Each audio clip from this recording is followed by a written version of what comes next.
Bom dia, aqui é Fernando Bandeira. Hoje nós vamos falar sobre o Evangelho de Marcos, no capítulo 12, do versículo 28 ao 34. Se você quiser pegar a Bíblia para acompanhar comigo, porque eu penso de um jeito e você pensa de outro. Você analisa esse capítulo de um jeito e eu analiso do outro. Então estou pedindo para que você pegue e abra a Bíblia na página 42, o livro de Marcos, no capítulo 12, no versículo 28 ao 34. O título é o Grande Mandamento. Você sabe que é o primeiro mandamento e o segundo mandamento são os mais importantes, disse Jesus: amar a Deus sobre todas as coisas e o próximo como a ti mesmo. Nós já vamos falar nele aqui. Vou falar um pouco disso aí, porque Jesus, quando entrou em Jerusalém, no domingo de Ramos, uma controvérsiazinha pequena, foi segunda, foi terça. Aí ele foi lá no templo, viu aqueles cambistas lá, vendendo pomba, fazendo arruaça lá na casa de Deus. Ele expulsou a turma lá de lá. E o pessoal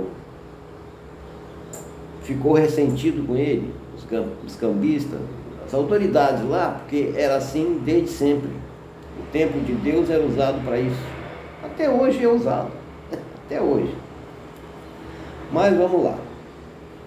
A casa de Deus, naquele tempo, estava virando um comércio. Então existia duas classes dominantes lá: os saduceus e os fariseus. Qual a diferença dos saduceus para os fariseus? Os saduceus eram pessoas assim que tinham grana, né? Tinham maior poder aquisitivo. E eram coligados com Roma para não perder os privilégios, porque Roma dominava lá, né? O soldado romano tinha invadido lá aquelas terras. E para não perderem os poderes, eles eram coligados com Roma. Mas eles não acreditavam na ressurreição. Achavam que morreu, acabou. Quem fizesse aqui, faria aqui, iria para o céu sem ressurgir, igual Jesus ressurgiu Lázaro e ele mesmo, né? Agora os fariseus, primeiro falei dos santos, agora os fariseus, fariseus quer dizer separados, ou se intitulavam como santos. Acreditavam na ressurreição, eles acreditavam na ressurreição, eram de classe média, rigorosos com o sábado. Eles adoravam o sábado, não abriam mão do sábado.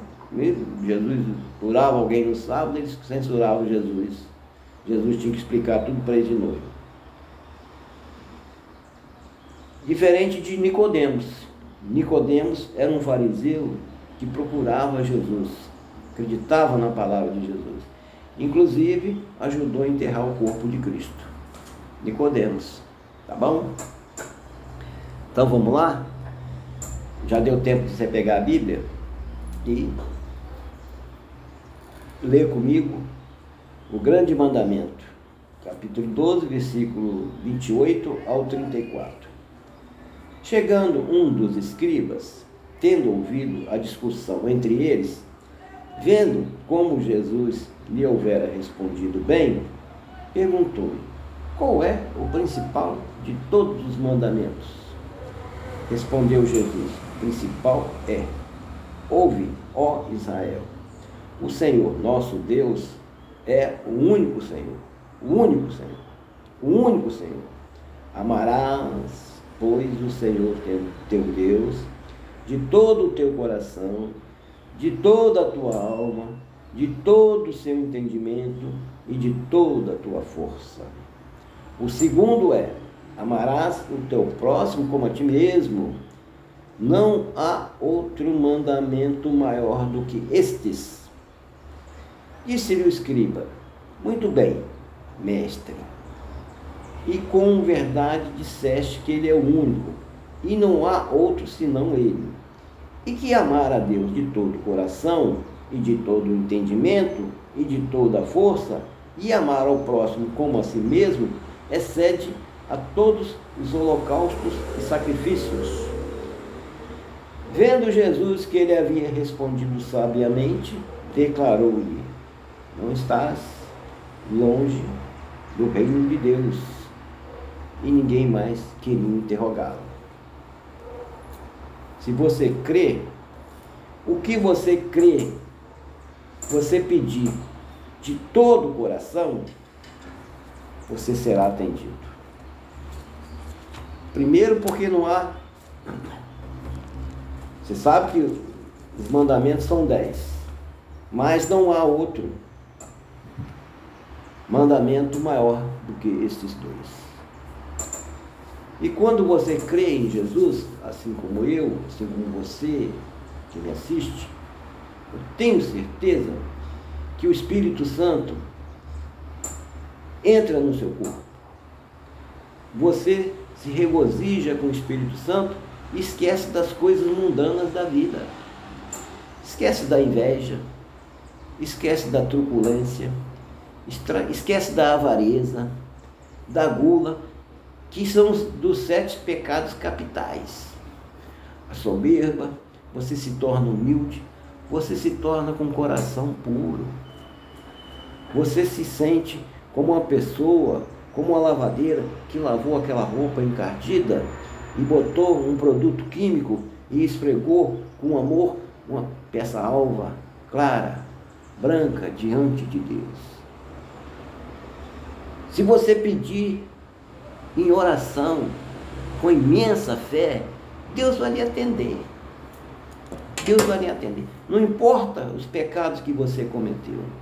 Arrependei-vos dos pecados. Confesse para Cristo o seu pecado. Confesse para seus mentores religiosos o seu pecado.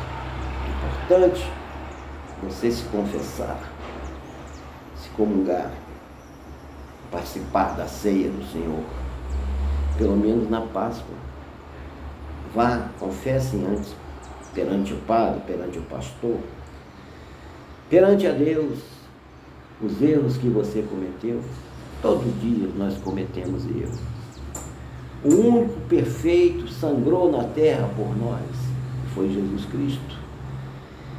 Então, você, no seu último fôlego da vida, igual o bom ladrão, pediu a Cristo o perdão dos pecados. No último fôlego da vida dele, Deus o perdoou. Jesus o perdoou, disse que daqui a pouco estaria no reino dos céus, junto com ele. Então, meu irmão,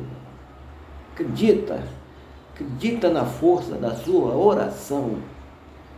Se você acreditar na força da oração, da sua oração, Deus conhecerá o seu coração, sabe que você está sendo sincero,